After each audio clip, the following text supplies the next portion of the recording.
అంటే ఇప్పుడు బేసిక్‌గా ఇద్దరినే కలిపి చేస్తుంటారు ఇంటర్వ్యూలు. అక్కర్లేదు. దువ్వాడ మాధురి గురించి మాట్లాడితే, దువ్వాడ శ్రీనివాస్ గురించి ఆటోమేటిక్‌గా మాట్లాడినట్టే. తెలిసిపోతుంది అతనితో యాక్చువల్‌గా. మాట్లాడినా, నా గురించి మాట్లాడినట్టే. నాతో మాట్లాడినా అందరి గురించి. మీతో మాట్లాడాను గానీ, బట్ వాయిస్ అంతా ఆయన ఏం చేస్తారు, ఆయన అలవాట్లు, ఆయన ఇది మొత్తం ఇది.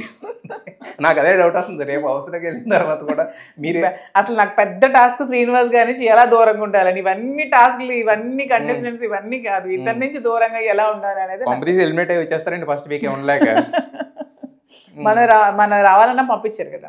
అదే ఎలిమినేట్ అయ్యి ఏదో ఒకటి ఆడుకుంటుంటే వచ్చేస్తున్నాయి కదా. దిగులుగా కూర్చొని ఇంకా శ్రీనివాస్ గారు ఈ టైంలో ఏం చేస్తుంటారు, శ్రీనివాస్ గారు ఈ టైంలో తిన్నారా ఉన్నారా అనుకుంటే వాళ్ళు నేను అలా ఉంటే శ్రీనివాస్ గారికి నచ్చదు. ఒక గేమ్ ఆడడానికి వెళ్ళామంటే ఆ స్పిరిట్ తోనే ఆడాలి. ఓడినా సరే ఒక స్పిరిట్ తో రావాలి. మాధురి ఓడిపోయినా సరే తను ఆడి అందరి హృదయాలు గెలుచుకొని వచ్చింది అన్నట్టు ఉండాలి. కానీ వెళ్ళింది, ఏడ్చింది, అలా గుమ్మలు కూర్చింది, అది చేసింది అనే అది రాకూడదు. నాకు నచ్చదు. సో ఫైనల్గా అంటే మీకు అన్నారు కదా ఇందాక 20% నాకు అగెనెస్ట్గా ఉన్నారేమో, వాళ్ళు కూడా నాకు ఇది అవ్వాలని చెప్పి. సో బిగ్ బాస్ హౌస్లో మీ నుంచి మేము ఏం ఎక్స్పెక్ట్ చేయొచ్చు? నా నుంచా జెన్యూనిటీ, అంతే, నిజాయితీ, ఈ రెండు మీరు ఎక్స్పెక్ట్ చేయొచ్చు. Entertainment of course. గొడవలకి వెళ్తారా? Of course 100%. గొడవలకి వెళ్తారు. మరి ఫిజికల్ టాస్క్లు? Yeah of course. ఫిజికల్ టాస్క్లు ఆడతాను, ఎంటర్టైన్మెంట్ చేస్తాను, గొడవ పడాల్సి వస్తే గొడవ పడతాను, వంట చేయాల్సి వస్తే అందరికీ వంట చేసి పెడతాను, అన్నీ ఆల్ ఇన్ వన్. కిచెన్లోనే ఎక్కువ ఉంటాయి మొత్తం మ్యాటర్లన్నీ. మీరు వెళ్ళంగానే వంట తీసుకోండి, ఏం చేయాలన్నా అక్కడే చేయొచ్చు. అది పేరుకే వంటశాల కానీ జరిగేయని అక్కడే జరుగుతూ ఉంటాయి. సో మరి మీ ఫేవరెట్ హీరో ఎవరు? నాగార్జున గారు అక్కడ హోస్టింగ్ చేస్తున్నారు కదా, మీ ఫేవరెట్ హీరో ఎవరు? నాకు సూర్య గారు అంటే ఇష్టం. సూర్య గారు. సో పాన్ ఇండియా ఇక్కడ నుంచి పక్క రాష్ట్రానికి పోయారు.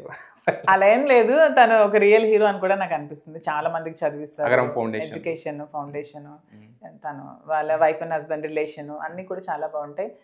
తను కూడా ఒక ఆర్టిస్ట్గా మీరు పనికిరారు అనే స్టేజ్ నుంచి ఈరోజు ఈ స్థాయికి వచ్చారు కదా, అవన్నీ వీళ్ళందరూ హీరోసేనండి. నేను నాగార్జున గారు అంటే మాకు ఇష్టం, జూనియర్ ఎన్టీఆర్ గారు అంటే ఇష్టం, అందరూ ఇష్టమే. కానీ అందరికీ బేస్మెంట్ అనేది ఉండి వాళ్ళందరూ హీరోస్ అయ్యారు. కానీ సూర్య గారు కూడా ఉన్నా సరే తనకి కెమెరా కూడా నువ్వు హీరోగా కూడా పనికిరావు అనే స్టేజ్ నుంచి ఈరోజు ఒక మంచి హీరోగా వచ్చి ఇంత ఫ్యాన్ బేస్ పెంచుకొని ఒక రియల్ హీరోగా ఎంతమందికి చదివిస్తూ ఎంతమందికి సేవలు చేస్తూ ఉన్నా నాకు చాలా ఇష్టం. సూర్య గారు అంటే నాకు ఇష్టం. మరి మీ పిల్లలు ఏమంటున్నారు వెళ్తా ఉన్నప్పుడు? నా పిల్లలు, నా ఇద్దరు కూతుర్లు చాలా ఎక్సైట్మెంట్తో ఉన్నారు. వాళ్ళ స్కూల్లో పిల్లలు, వాళ్ళ ఫ్రెండ్స్, టీచర్స్ అందరూ కూడా వాళ్ళు వీళ్ళని సెలబ్రిటీలా చూస్తున్నారు. అంటే వాళ్ళు చాలా హ్యాపీగా ఉన్నారు. చిన్నది ముందు నుంచే వాళ్ళు 1 year నుంచి ఈ సిచ్యువేషన్ నుంచే పిల్లల్ని బాగా అందరూ టీచర్స్ అందరూ నాకు బాగా ఇష్టపడతారు. వాళ్ళంతా చిన్నది మాత్రం ఏడుస్తోంది, ఎందుకు? నన్ను మిస్ అవుతుందని. బట్ ఆమెకు తెలియదేమో మీరు శ్రీనివాస్ గారిని ఎక్కువ మిస్ అవుతున్నారని. అంటే ఒకటి పిల్లల్ని మిస్ అవుతాను, కానీ నా పిల్లల్ని చూసుకోవడానికి నా అమ్మ నాన్న ఉన్నారు కంటికి రెప్పలాగా.